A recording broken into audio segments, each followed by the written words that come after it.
Hello everyone, கேள்வியும் பதிலும் அப்படிங்கிற நிகழ்ச்சி வாயிலா மறுபடியும் உங்களை சந்திக்கிறதுல ரொம்ப சந்தோஷம். லாஸ்ட் வீடியோவில் சாத்தானுடைய ட்ரினிட்டி குறித்து நம்ம பார்த்தோம். அதில் வலு சர்ப்பம்னா யார், அவனுடைய தொடக்கம் என்ன, முடிவு என்ன, இப்படிங்கிற காரியத்தை குறித்து நம்ம பார்த்தோம். இந்த வீடியோவில் அந்தி கிறிஸ்துனா யார், கள்ள தீர்க்கதரிசினா யார் அப்படிங்கிற காரியத்தை நம்ம பார்க்கலாம். வாங்க வீடியோக்குள்ளே போகலாம். இந்த அந்தி கிறிஸ்துவை குறித்து வேதத்தில் வெளிப்படுத்தல் 16வது அதிகாரத்தில் மிருகம் அப்படின்னு சொல்லி ரெப்ரசன்ட் பண்ணியிருக்காங்க. இந்த அந்தி கிறிஸ்து எப்போ தன்னை இந்த உலகத்துக்கு வெளிப்படுத்துவான் அப்படின்னா, ஏசு கிறிஸ்துவின் சபை எடுத்து கொள்ளப்பட்ட பிறகு, அதாவது ராப்சர் நடந்ததுக்கு அப்புறமா இந்த உலகம் அனைத்தையுமே 7 வருஷம் தன்னுடைய கண்ட்ரோல்குள்ளே வச்சு இந்த அந்தி கிறிஸ்து ரூல் பண்ணுவான்.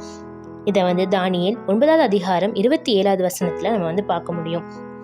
இந்த அந்தி கிறிஸ்து எப்படி இந்த காரியத்தை செய்கிறான் அப்படிங்கிறத நம்ம புரிஞ்சுக்கிறதுக்காக நம்ம ஏசு கிறிஸ்துவை பார்த்தோம் அப்படின்னா, ஏசு கிறிஸ்து இந்த உலகத்தில் மனுஷனாக வரும்போது பிதா அவருக்கு எல்லாவற்றையும் செய்யத்தக்க அதிகாரத்தை கொடுத்தார். பரிசுத்த ஆவியானவர் கூட இருந்து உதவி செஞ்சார்.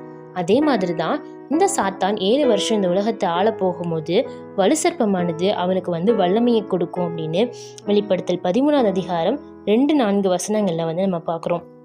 அதே மாதிரி கள்ள தீர்க்கதரிசியின் ஆவி அவனுக்கு துணை இருக்கும் அப்படின்னு 1 யோவான் 4வது அதிகாரம் 1வது வசனத்துல நம்ம பார்க்குறோம். இந்த அந்தி கிறிஸ்து அப்படிங்கிறவன் ஏசு கிறிஸ்து மாதிரியே எல்லா காரியத்தையும் செய்வான். ஆனால் ஏசு கிறிஸ்துவுக்கு ஆப்போசிட்டான காரியங்களை செய்வான். அவர் என்னெல்லாம் சொல்கிறாரோ அது எல்லாத்தையும் எதிர்த்து ஆப்போசிட்டாக செய்கிறது தான் இந்த அந்தி கிறிஸ்துவோட வேலை. இந்த அந்தி கிறிஸ்துவை குறித்து ஏசு கிறிஸ்து சொல்லும் போது மத்தேயு 7வது அதிகாரம் 15வது வசனத்தில் ஆட்டுத்தோல் போர்த்திய ஓநாய் அப்படின்னு சொல்லி சொல்கிறாரு. வெளிப்படுத்தல் 13:11 ஆட்டுக்குட்டிக்கு ஒப்பாக இருக்கும், ஆனால் வலு சர்ப்பத்தை போல பேசும் அப்படின்னு சொல்லி சொல்கிறாரு. இந்த 7 வருஷ காலத்தில் இவங்க மனுஷங்களை நம்ப வைக்கிறதுக்கு வேண்டி இவர் தான் மேசியா, இவர் தான் கடவுள் அப்படின்னு நம்ப வைக்கிறதுக்கு வேண்டி இந்த அந்தி கிறிஸ்து அநேக அடையாளங்களையும் அற்புதங்களையும் செய்வோம் அப்படின்னு சொல்லி வெளிப்படுத்தல் 13:13 நம்ம பார்க்குறோம். ஏசு கிறிஸ்துவும் சொல்கிறாரு, தெரிந்து கொள்ளப்பட்டவர்களை வஞ்சிக்கக்கூடிய அளவுக்கு இவங்க பெரிய அற்புதங்களை செய்வாங்க அப்படின்னு சொல்லி மத்தேயு 24:11-24 வசனங்கள் நம்ம பார்க்குறோம். அப்போ இவங்களை எப்படி நம்ம ஐடென்டிஃபை பண்ணலாம் அப்படின்னா, 1 யோவான் 4:3 2 யோவான் 1:7 வசனம் என்ன சொல்லுது அப்படின்னா, கிறிஸ்துவை அறிக்கை பண்ணாதவர்கள் தான் இந்த அந்தி கிறிஸ்து, கிறிஸ்துவுக்கு ஆப்போசிட்டாக செயல்படுறவங்க தான் இந்த அந்தி கிறிஸ்துக்கள் அப்படின்னு சொல்லி நம்ம பார்க்குறோம். இந்த அந்தி கிறிஸ்துக்கள் யாரு அப்படின்னா, நம்ம எப்படி ஏசு கிறிஸ்துவை குறித்து உலகத்துக்கு சொல்லி பரலோக ராஜ்யத்துக்கு மக்களை ஆயத்தப்படுத்துகிற நம்மளை கிறிஸ்தவர்கள் அப்படின்னு சொல்கிறாங்களோ, அந்த மாதிரி சாத்தானுடைய ஆட்சிக்கு, அதாவது அந்தி கிறிஸ்துவின் ஆட்சிக்கு மக்களை ரெடி பண்ணுறவங்களுக்கு பேர் தான் அந்தி கிறிஸ்துக்கள். 1 யோவான் 2வது அதிகாரம் 18வது வசனத்தில் நம்ம இதை பார்க்க முடியும். இந்த அந்தி கிறிஸ்து 7 வருடம் உலகத்தை ஆட்சி புரியறத உபத்திரவ காலம் அப்படின்னு சொல்லி சொல்லுவாங்க. முதல் 3.5 ஆண்டு காலத்தை உபத்திரவ காலம் அப்படின்னும், அடுத்த 3.5 ஆண்டுகளை மகா உபத்திரவ காலம் அப்படின்னு சொல்லுவாங்க.